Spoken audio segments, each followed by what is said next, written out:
Hi, I'm Jim Gordon. And I'm Lita Leapin. And welcome to another edition of Our City Tonight. Well, we're here at Hubcast Studios, home of our production partners, and we've got a really packed show coming right up. That's right, so let's get right to Our City Tonight.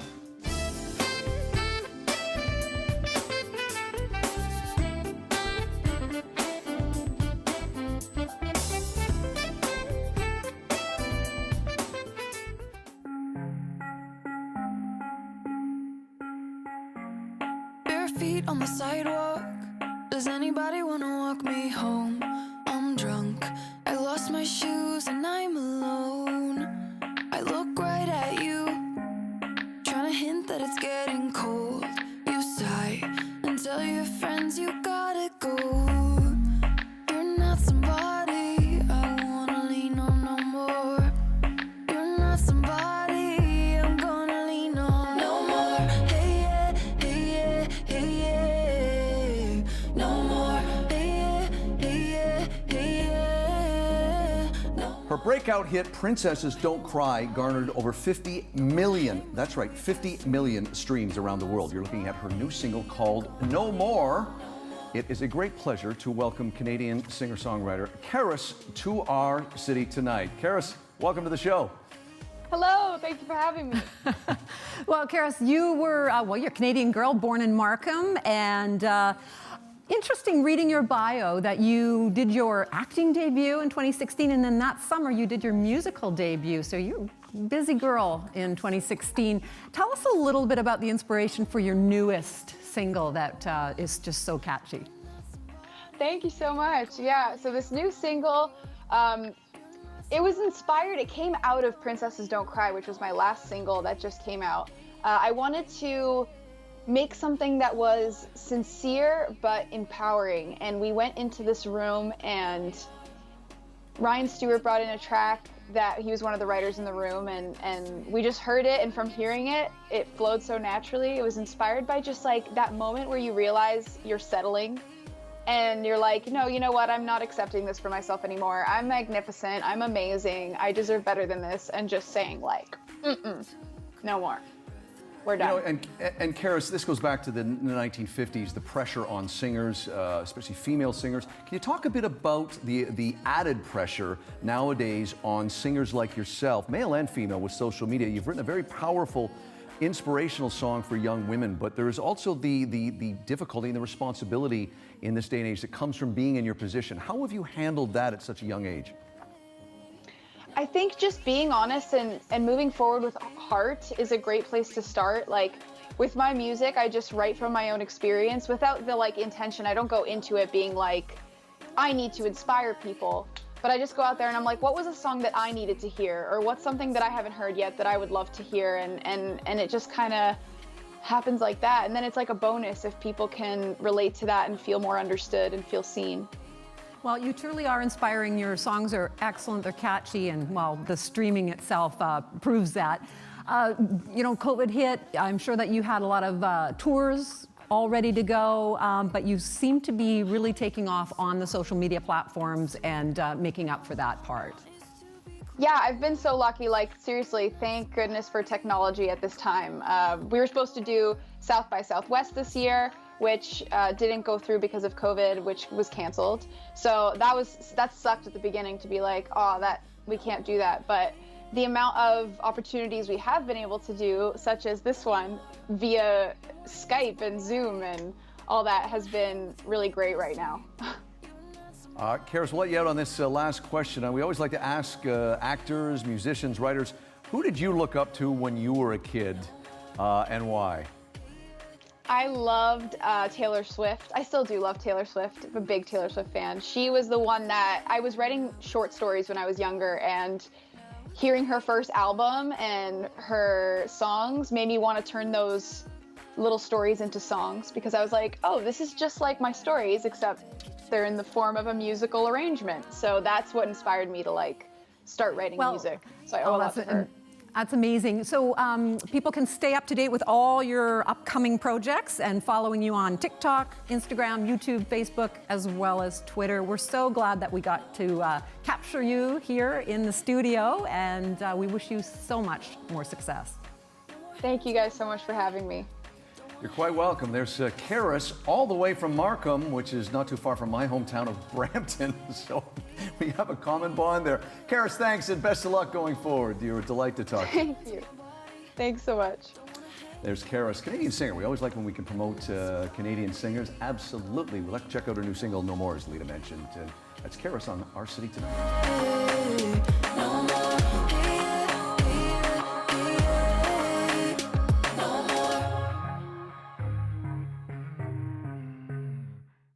She is a travel and lifestyle expert. She is on television, print, online. She is everywhere, very active on social media.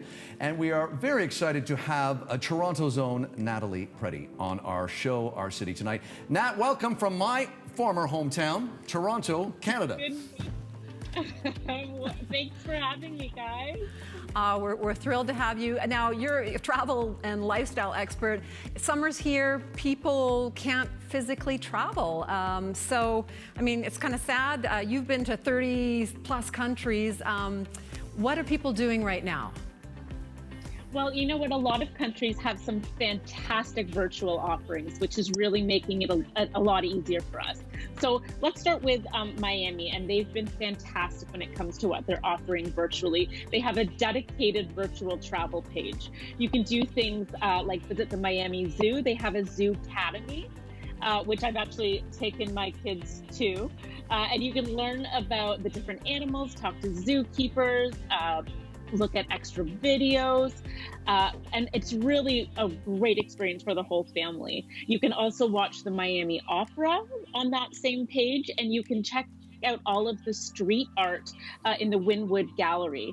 They also have, which is, I think is very cool, at the Veza Sur Brewery, which is also in the Wynwood district, they have a happy hour DJ every Friday.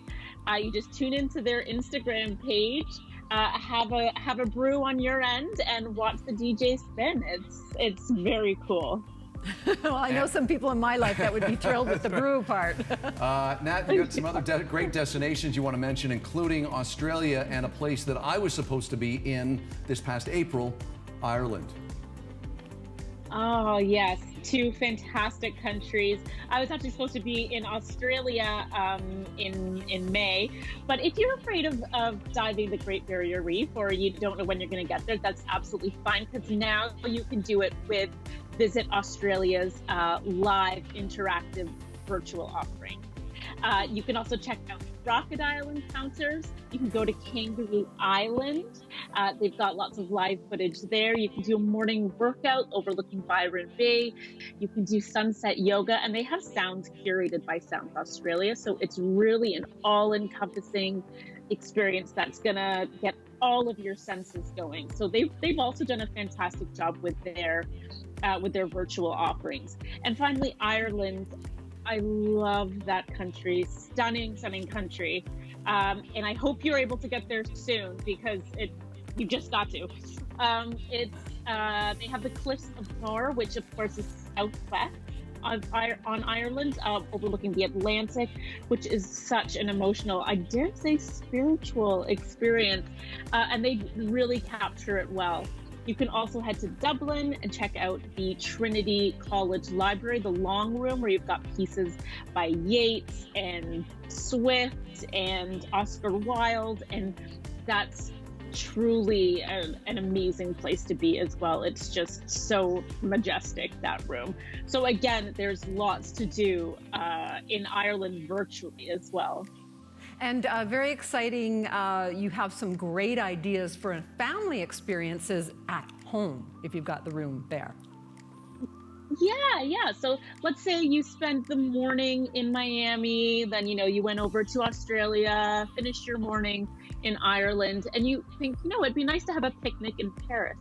You can absolutely do that. This is where you want to get out your wicker picnic basket.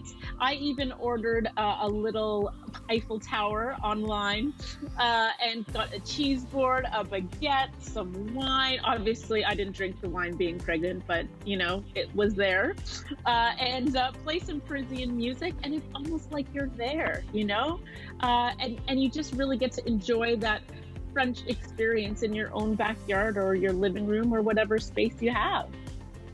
And now we also want to mention you've got some other great ideas, as Lita said, for getting the kids outside if you have the space, including an African experience and a Caribbean experience. Give us a little overview on that quickly.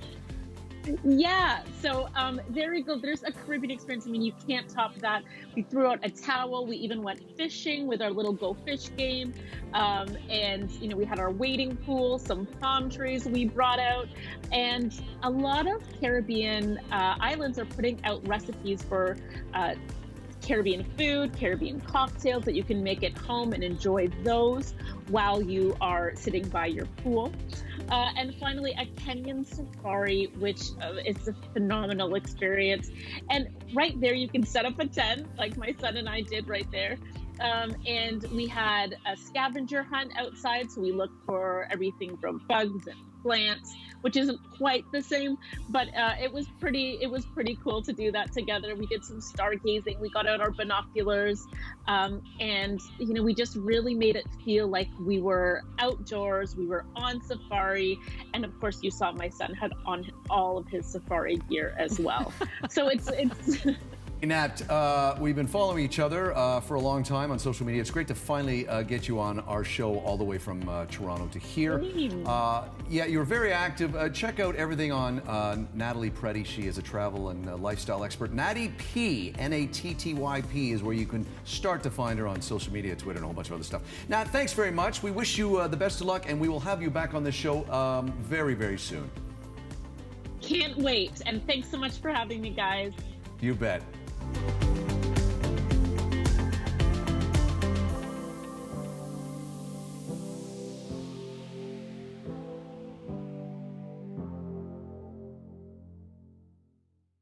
This edition of Inside Real Estate is brought to you by the Ballard 360 team from RE/MAX Masters Realty. Mark and Kaylee bring sage wisdom and youthful energy to all their customers' real estate needs. Well, we are here in Lonsdale Key on the North Shore. We had such a great time filming here at the Polygon Gallery a few weeks ago with our good friend Chris Chewy and his cocktail segment. We've come back. We are joined here for their first Inside Real Estate segment. It's Mark Ballard, it's Kaylee Sampson. They're part of the Ballard 360 team with RE/MAX Masters Realty, and it's great to have you both here. Welcome. Thank you. Thank you. Quite welcome. Okay, lots to unpack. Mark, I want to start with you. This figure, this stat amazed me when you told me the other day. Tell our viewers a bit about the sales from January to June last year, January to June this year. Well, I tell you, I was blown away as well. I started doing this analysis in the spring, and I noticed that unbelievably, with all of the COVID things that are going on and all of the things in the news and things like that, I assumed that our, volume was way down, but I didn't feel it. And then I did the numbers, and it was amazing. We are actually exceeding the volume that we had in 2019. So for the first 2 quarters, the first half of this year against the first half of last year, we've exceeded it in every jurisdiction in the Lower Mainland. Wow. And you actually looked into a study, did you not? And I'm not even going to try to pronounce this guy's last name, but you can go at it. Talk a bit about that to give us a little more depth than what you just described. Well, Brendan Odgoodbudson. I like that, I'll go with that. Who's the chief economist of the BCREA. Right. Actually did a 40-year study of our down markets and how we rebound. And in every single case, bar none, most of them economically driven, this COVID driven, but bar none, they came out in the Lower Mainland in a very accelerated fashion. So we expect going forward, once the post-COVID thing hits, we're going to have a very strong market coming out of this. I've known you a very long time. You've been around the real estate landscape a long time.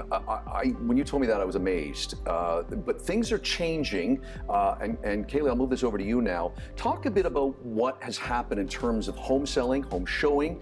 You guys have been deemed an essential service.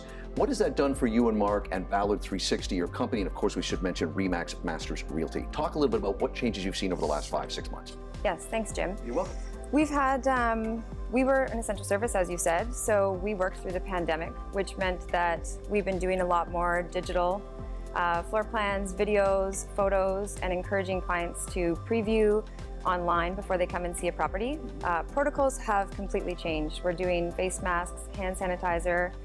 We always opened kind of cupboards and doors for people when they were going through a house, but now that's essential. And then we kind of do a rundown afterwards to make sure that everything is safe and clean. And one of the things that you guys, I noticed you do, and you mentioned it a few seconds ago, is the video content. 2 years ago, it's not a big thing. Very few people are doing it, but I look at your website, you guys are all over it. And it's about evolving and changing, which is great. I want to ask you guys both to give me an answer on this one. We talked about an essential service and all the changes you're making. Talk a bit, Mark, I'll start with you. Talk a bit about the legacy of this period in 2020, because once you do stuff, you're not going to stop doing stuff in terms of what you mentioned, Kaylee, and everything. Talk a bit about the legacy of COVID and real estate in the industry. Well, it really stems from the fact of the buyer demand market. Right? Yeah. What is the buyer prepared to do? And how they evolve is basically in response to outside stimulus, right? And so what we've seen is that buyers are now more prepared to drive by your listings, right? To watch the video, to go through the virtual tour and the photographs and comb through the listing. But you bring up a good point. Does it cut down, Kelly, you jump in here, does it cut down on the, I've heard Lita use this phrase before, the looky-loos? Yes. Has this, because of what's happening now, has that really cut down? You got more seriousness in terms of people coming to see? It definitely has. Yeah. We've seen a lot more people doing their short list. So say they have 20 properties that they want to see, they'll go through that 20, drive by, take the Matterport, do the 3D tour, walk through, watch the video, and that eliminates sometimes 75% of the product that they want to see. So we end up showing that end 25%, which is ultimately what we used to do, but by process of elimination by physically viewing those properties. So it has definitely changed the way that we do business now.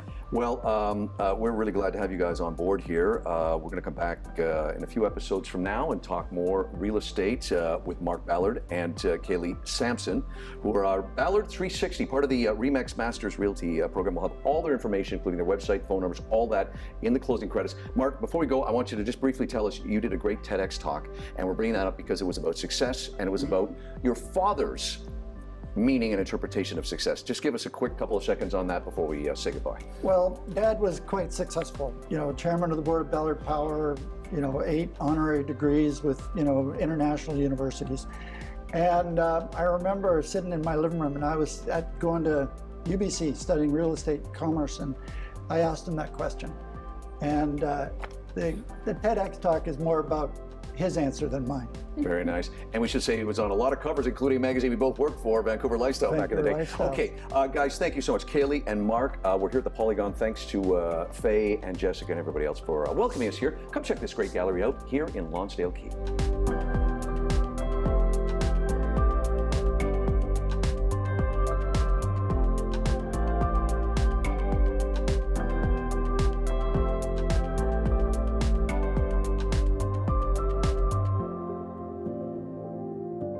This edition of Inside Real Estate was brought to you by the Ballard 360 team from RE/MAX Masters Realty.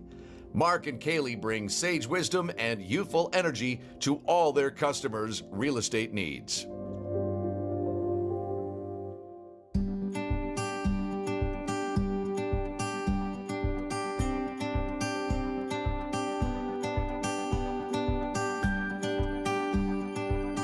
Well, Lita, over the last few months, we have enjoyed showcasing New Zealand. We've talked wine, we've talked music. One of our last episodes, we talked business.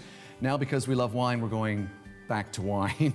And it's a real pleasure to welcome all the way down in Auckland. It is Simon Fell, who is the winemaker at Thornberry Wines. Simon, welcome. Morning where you are, but welcome to our city tonight. Thank you, Jim. It's a pleasure to be here this morning. Welcome, Lena. It's actually quite brisk. We're in the middle of winter here in Auckland, and in the last few days, we've actually had a big storm come through. There's a little bit of sunshine coming through today, so it's lovely to be here. Well, Simon, in Vancouver, we're dealing with the same thing, and we're actually in summer, but let's just jump right into it. You have quite a large range of premium and, like you like to say, easy drinking wines. You cut your teeth as a winemaker in many, many places globally. Can you tell us a little bit of your background before we jump right into Thornberry? Yeah, no, absolutely. I mean, I've been making wine now for close to 25 years, and I've been very fortunate that I've been able to craft my skill in many countries around the world. So when I came out of wine school and did my postgraduate in winemaking, I moved over to Australia and did a vintage there, and then I ended up going up to Oregon and did a harvest, learned about Pinot Noir, because that's what we specialise also down here with our red wines. And then I was very fortunate to meet another winemaker out of France. I went up to France for a couple of years, and then finally in California, where I spent about 5 years making wine. So eventually, as everyone, you end up getting dragged back home, and so I've been back in New Zealand now since 2003. I've been looking after the Thornbury brand since 2005 for the last 15 years. So it's been a fantastic journey for all my winemaking skills. I was pleasantly surprised, as was Lita, to see that you guys don't do a lot of exporting, but boy, lucky for us, Canada is one of your biggest markets. Can you talk a bit about your relationship with our country and obviously our love of New Zealand, Sauv Blanc, and everything else you guys do down there? Yeah, no, absolutely. I mean, Canada is actually Thornbury's biggest export market within my portfolio. So I've been working with our Canadian manager right up in Canada. He's based in Toronto for the last sort of 4 to 5 years, and now it's great that we've been able to launch into BC, and I've been very fortunate over a number of years to get over your way and enjoy your sights and sounds of Canada. So it's been a fantastic journey. And Simon, you great selection of wines created by Thornbury. Can you tell us a little bit more about the wines that you guys make? Yeah, absolutely. So Thornbury's quite unique in a way that whereas like a lot of wine companies here in New Zealand are based in one region, whereas for myself, I source fruit from all over New Zealand. So I'm celebrating New Zealand's most iconic wine regions. So what I do when I came on board as head winemaker for Thornbury, we decided to pick varieties that were best suited to each of the key wine growing regions of New Zealand and really celebrate how well those varieties do in these areas. So obviously, with Marlborough Sauvignon Blanc, and then we moved our Pinot Noir program down to Central Otago for aromatic varieties like Riesling and Pinot Gris. I make out of North Canterbury or Waipara, just about 30 minutes north of Christchurch in the South Island.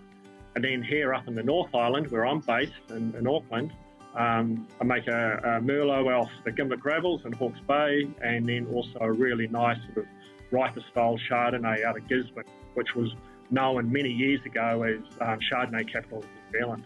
So for me, it's been a fantastic journey and a great challenge to be able to showcase these wine styles from all over New Zealand. Simon, we'd be remiss if we didn't ask you about this. A lot of the winemakers we've been talking to over the last 3-4 months have talked about the challenges that came, especially in New Zealand, with COVID and the pandemic and the isolation during your harvest season. Can you talk briefly about what that was like and the challenges you guys faced? Yeah, that's correct, Jim. I mean, like everywhere around the world, we had our challenges, and we were sort of into harvest when COVID hit, around about 10 to 15%. So we still had a lot of grapes to harvest. For myself, where I work with the many different vineyard regions around New Zealand, and I do a lot of travel during that time, it restricted me to staying at head office. So I had to really rely a lot on our sort of vineyard managers for the information to come through to make harvesting decisions, things like that. So we did a lot of Zoom meetings during harvest, and then also for a lot of my colleagues down in Hawke's Bay and Marlborough, they ended up living on site, and so they created their own little bubbles to ensure that there was no mix between different departments. And however, a lot of our young interns really enjoyed it because it was sort of like having a festival for 6 weeks during harvest. So yeah, I mean, as I said, it was also challenging, but we managed to work through it, and we were blessed with great weather. So at least that didn't throw sort of a curveball amongst the pigeons during the harvest period. Well, we're very grateful that Thornbury survived, not only survived, thrived, and we get to still enjoy this great wine from New Zealand and from your company. For our audience, please check out their excellent website at thornbury.co.nz or NZ. And great videos, Simon. You're very cheeky and wonderful on there. I love your videos. Great for your wine pairing as well. You go through all the different wines that Thornbury creates, and I certainly encourage it. All the credits and that will be after the show, so you can catch the website then. We should also say, Simon, that Canadian viewers watching right now will be able to enjoy or enjoying right now your wonderful Sauv Blanc, which is available. We want to thank you, Simon. We also should do a shout out to, as you mentioned, Rod in Toronto, and Sarah, who was helping us again in New Zealand, and James and Sasha out here in Vancouver. Thank you, sir. We wish you the best, and we look forward to cheersing a glass of your wine here in Vancouver when we get back to somewhat normal in the world. Thanks very much, Jim. Thanks, Layla, and look forward to coming back to Canada. Thanks, Take care. Simon. Thank you very much, Simon. He's sharing his morning with our city tonight. And boy, I tell you, it's great getting to talk to these guys in their environment, Lita, where they are on the other side of the planet. We appreciate those guys doing that for us. It's another New Zealand Spotlight. And we get to try this wonderful wine, some of the spoils of our show. We'll try to get Lita not to open it until we go to a commercial break or something. Anyway, thanks to Simon and Thornbury Wine. Well, we're back at Hubcast Studios, and that means the end of this episode. That's right, Lita. Before we go, don't forget to check us out on all our social media platforms. Lita, they are? Oh my gosh. Instagram, Twitter, definitely Facebook. Please send us any comments or ideas for the show. We would love to hear from you. Lita forgot that you can check out past episodes on YouTube, but we'll let that go. I'm Jim Gordon. I'm Lita Leapin. We'll see you on the next edition of Our City Tonight. The Inside Real Estate segment is always brought to you by the Ballard 360 team from RE/MAX Masters Realty. Mark and Kaylee bring sage wisdom and youthful energy to all their customers' real estate needs. Outdoor wear for Jim and Lita provided by Helly Hansen, alive since 1877. Youngblood Mineral Cosmetics provided by Soluzione Spa Products.